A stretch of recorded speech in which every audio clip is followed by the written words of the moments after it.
I know. Can you look up, Pattie? Please, like 2 seconds. That's weird, talking on the phone. Wait, what? So, hello. Hello. Hi! Thank you guys for coming. Thank you so much. Thank you. So, I don't know how many of you know about a little bit about my story, but you know, I had a rough upbringing, and unfortunately, I know far too many of you can relate to some of the pain and broken homes and things like that. So, I am going to actually start right around the time I was in 8th grade, and I'm gonna read some of chapter 6, and then I'm gonna skip over to chapter 8, depending on how long. Forever. So,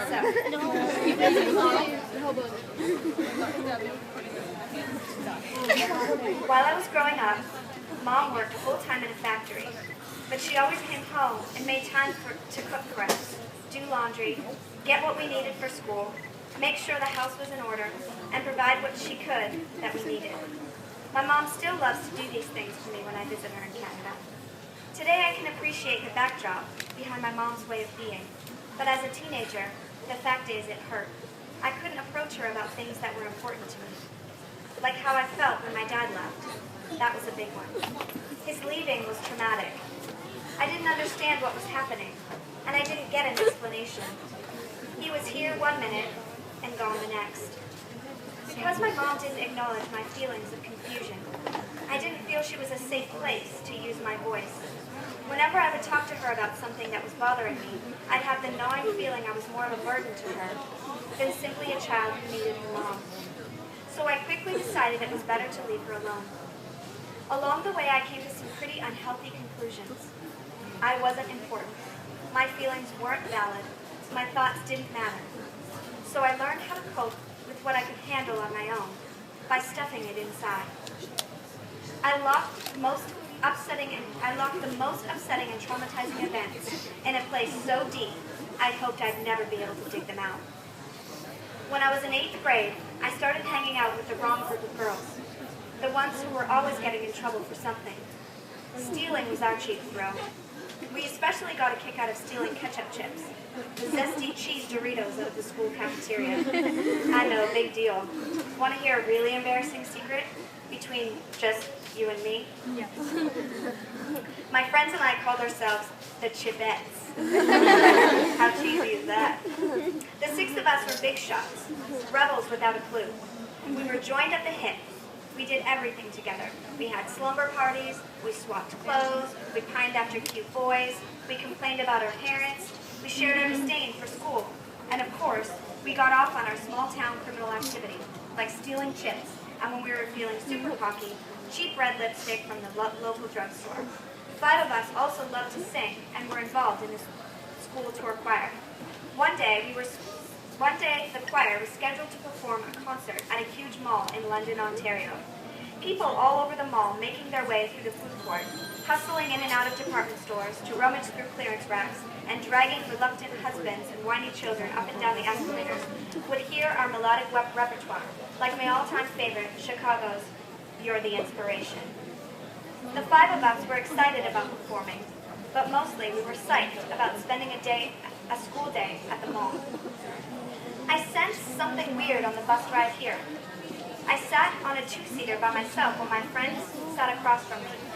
The girls chatted away in their private world, leaning into each other at such an angle I couldn't help but feeling they were ignoring me. They nodded my way ever so often as I tried to force my way into their conversation. They were polite, but curt. It felt awkward, and I felt left out. Did I do something wrong? Did I say something wrong? As the bus bounced along the highway, the massive billboards and gray office building flashing by, my hurt feelings festered. I ignored the rest of the choir as they loudly belted out their singing parts, preparing for the big debut. When the bus finally rolled into the mall parking lot, my friends barged their way to the front of the bus, leaving me to quicken my pace to keep up. We had an hour to walk around before we had to meet in line for the concert.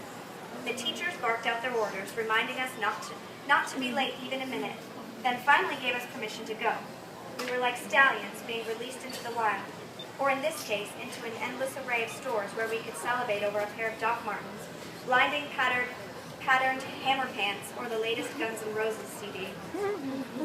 While I stood in the middle of my best friends, I couldn't ignore the tension, like they were almost forcing themselves to be in my presence. I noticed they were looking at each other with knowing glances. Finally, they nudged one of the girls forward to face me. She was looking sheepish, uncomfortable, and couldn't look into my eyes. It was obvious she didn't want to say what she was about to, but knew there was no way around it. "We don't want to hang out with you today, Pattie."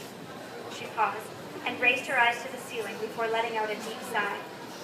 "And, well, we don't want to hang out with you anymore either, or be our friend."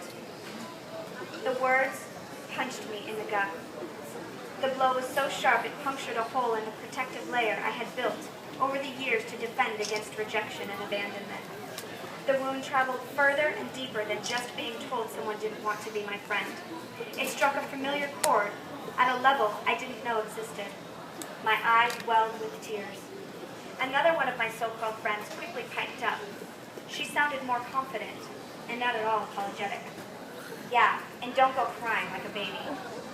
I panicked. My mind went into overdrive. "What did I do wrong?" I asked. "Was it something I said? Or did? Give me a chance to fix it. I'm so sorry." My voice trailed off in a stuttering mess of apologies. I felt like they had just poured salt, a pound of salt, over an already open wound of rejection. Just as the tears were about to descend, I clenched my jaw and used every ounce of strength I could muster to keep myself from crying. I was proud of myself. My eyes welled so much I could barely see, but not one tear dropped. Not one. I knew what I had to do.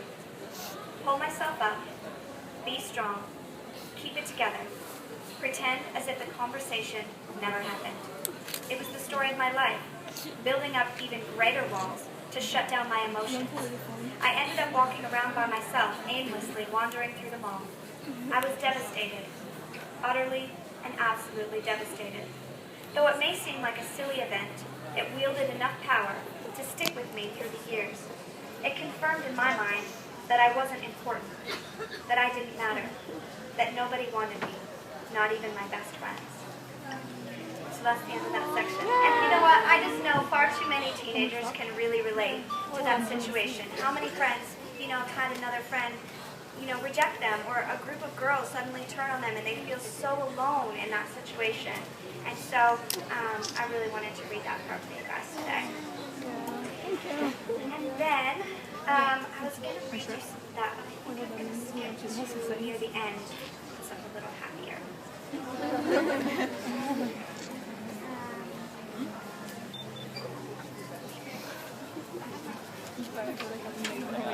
I know.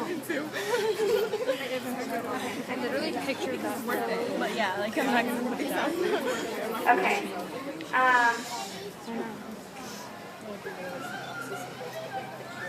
Yeah. So as I read this little bit from the end, a lot of my story has a lot to do with sexual abuse.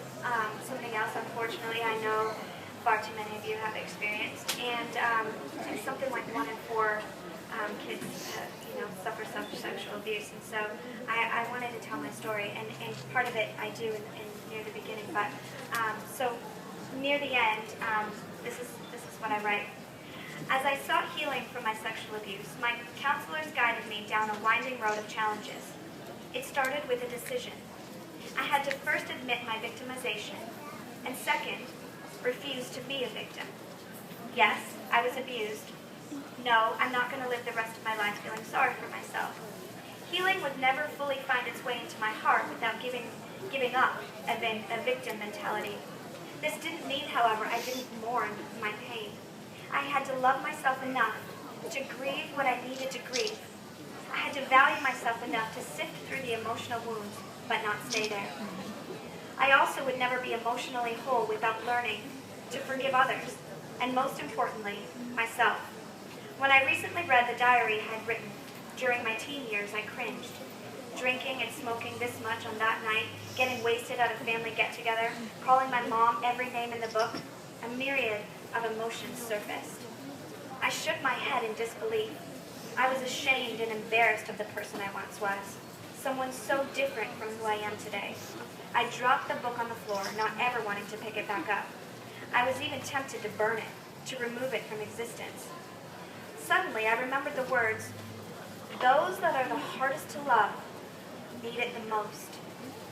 I love that statement. I say it all the time to remind myself to handle certain people with care. I say it to my parents, I say it to my friends, I say it to Justin.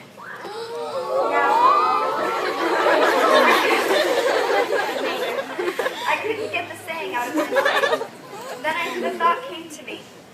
You apply this statement to everyone in your life, so why can't you accept it for yourself? Why can't you love you? The truth was shocking. It wasn't the adult Pattie I didn't love, it was the teenage Pattie. I couldn't stand the hardened, rebellious defiant teenager I used to be. Days later, I revisited my thoughts with a counselor. I was finally able to sift through the discomfort. Faced head-on with the question and working through it with someone I trusted, I had an awakening. I started releasing the hatred I had for myself as a teenager, for the terrible decisions I had made, for the stupid things I had said and done. I started remembering how my previous therapist had tried to get me to look in a mirror and say, "I love you." It was almost impossible. I tried it once or twice, but hated it. It made me feel weird, strange, even like an imposter. But if I don't love myself, how can I love others? And if I can't receive love, how can I give love? All the commandments can be summed up into two. Love the Lord your God with all your heart, all your soul, and with all your mind, and love your neighbor as yourself. If I can't love others, I can't love others if I don't love myself. So I'm learning how to love myself. I wasn't the only person I needed to forgive. There was a lot of people in my life who I needed to extend the same grace. My dad, my mom, my abusers, Jeremy. Sometimes it felt never-ending. As I continued the healing process, I started realizing that forgiveness is not a one-shot deal. Simply saying, "I forgive you," doesn't make the pain go away, the hurt, or the injustices that was done. I had to continually live from a place of forgiving, sometimes daily, sometimes hourly. There were times it seemed impossible. During my moments of struggle, I had to ask God for help. I figured if He was willing to forgive me, if He was willing to send His only Son to die on a cross so I could be forgiven, surely He would help me forgive others. Though it didn't always happen instantaneously, I found myself able to forgive through His grace alone. I've also prayed for help when I needed to love others or be patient, but didn't have the tools to do so. I love the saying, unforgiveness is like drinking poison and waiting for the other person to die. The fact was, if I didn't reach out and forgive, I'd be the one ultimately hurt. I would be held hostage by bitterness. My unforgiveness could even extend outward. It could affect me, not just emotionally, but in many areas such as my relationships or even physical health. Several medical studies have linked unforgiveness with sickness, disease, and depression. One definition of forgiveness is letting go of your right to get even. It doesn't mean injustice was okay. While I didn't have a choice in how I was hurt or broken, I had a choice to forgive. I had a choice to let the pain define me or to heal from its wounds. I made the choice to heal. I made the choice to move on. Without those wounds crippling my journey, I made the choice to live, to really live. It has not been easy, but it has been worth it. Thank you, guys.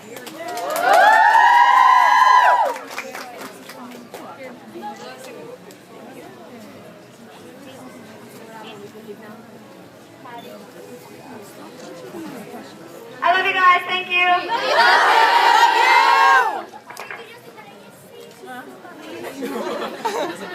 It really is like my God. Well,